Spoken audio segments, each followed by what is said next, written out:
कश्मीरी पंडित बद्रीनाथ भट्ट अपने गांव लार की 3 मंजिला मकान की निचली मंजिल में कश्मीरी फिराना पहने उम्मीद और नाउम्मीदी की जिंदगी गुजार रहे हैं।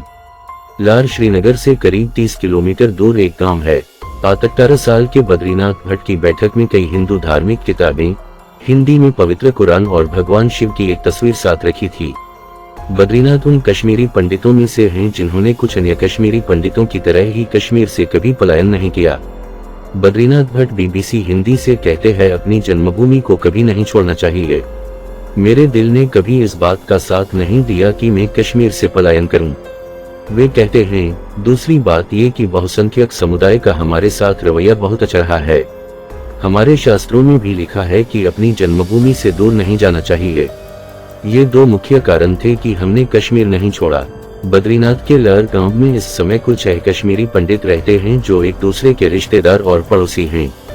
लार गांव में कुल 25 कश्मीरी पंडितों के परिवार रहते थे। बद्रीनाथ के 2 बेटे सरकारी नौकरी करते हैं और वे खुद एक रिटायर्ड सरकारी कर्मचारी हैं। सरकार ने इनकी सुरक्षा के लिए कुछ पुलिसकर्मियों को तैनात किया है।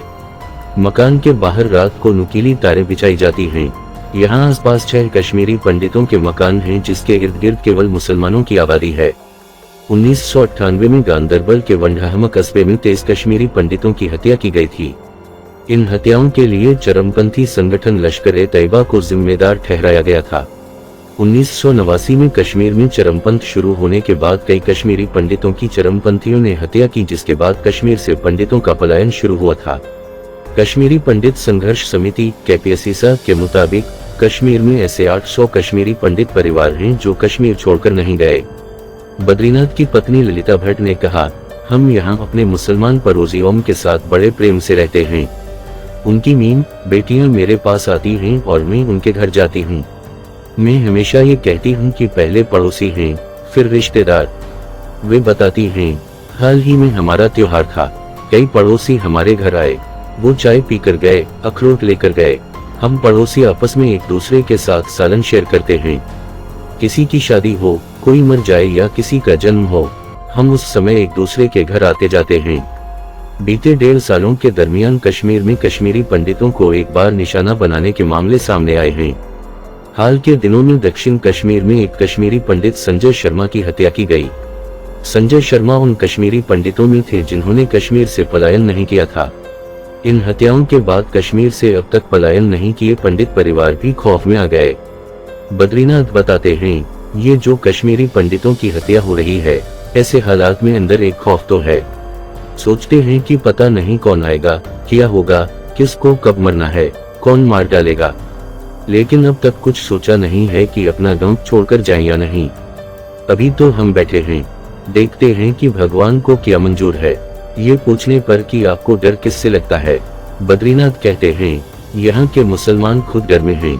उन्हें इस बात का डर है कि अगर कोई आएगा तो वो हम सबको नुकसान पहुंचाएगा। बद्रीनाथ के घर के बगल में ही उनके बड़े भाई पंडित सोमनाथ भट्ट रहते हैं। सोमनाथ उस समय को याद करते हैं जब कश्मीर से पंडितों ने पलायन करना शुरू किया था, लेकिन खुद उन्होंने कश्मीर से पलायन नहीं किया था। उस वाकये को याद करते हुए वे बोले, हमने भी कई बार कश्मीर से पलायन करने की कोशिश की, लेकिन मुसलमान बिरादरी ने हमें जाने नहीं दिया। उन्होंने कहा कि अगर हम कश्मीर छोड़कर जाएंगे तो वह भी हम लोगों के साथ ही निकलेंगे। वे कहते हैं, मुसलमान बिरादरी ने कहा कि अगर कभी कोई आप लोगों को नुकसान पहुंचाने आ गया तो उस समय हम साथ मरेंगे। ये सब देखकर हमने सब सह लिया और खुशी से यहाँ रहने लगे। बीते साल प्रधानमंत्री पैकेज के तहत काम करने वाले एक कश्मीरी पंडित राहुल भट्ट की संदिग्ध चरमपंथियों ने बडगाम में उनके सरकारी दफ्तर के अंदर गोली मारकर हत्या कर दी थी। उसके बाद कश्मीर में पीमा पैकेज के तहत नौकरी करने वाले कश्मीरी पंडितों ने धरना प्रदर्शन शुरू किया और सरकार से मांग की कि उन्हें कश्मीर से बाहर तैनात किया जाए। करीब 6 महीनों तक प्रदर्शन करने के बाद इन पंडित कर्मचारियों ने अपनी हड़ताल वापस ले ली।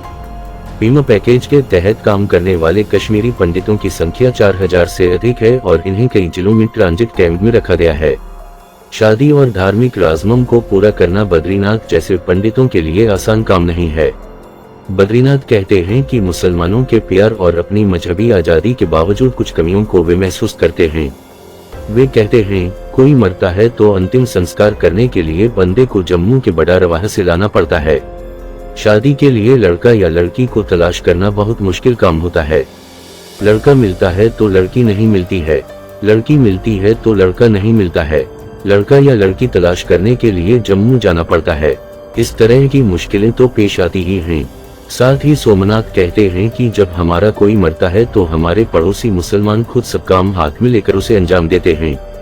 वह बताते हैं, ऐसे मौके पर मुसलमान भाई एक तरह से हर जिम्मेदारी अपने हाथों में लेते हैं। हालांकि बद्रीनाथ एक और शिकायत करते हैं कि आज तक जितनी भी हुकूमतें आईं, उनके लिए कुछ नहीं किया।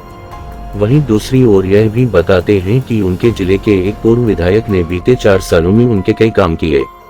वे बताते हैं, हमारे यहाँ मंदिरों की हालत खराब हो गई थी जिनकी मरम्मत अब जाकर की गई है। बद्रीनाथ के घर के आंगन में एक छोटा सा मंदिर बना है और गांव में भी 2 बड़े मंदिर हैं। गांव में मौजूद शिव मंदिर को दिखाने के लिए बद्रीनाथ अपने साथ ले गए तो रास्ते में कई मुसलमानों के साथ उन्होंने गर्मजोशी से बात की और एक दूसरे का हाल पूछा। बद्रीनाथ ने बताया कि पूजा के लिए वे गांव के इस शिव मंदिर में हर दिन जाते हैं।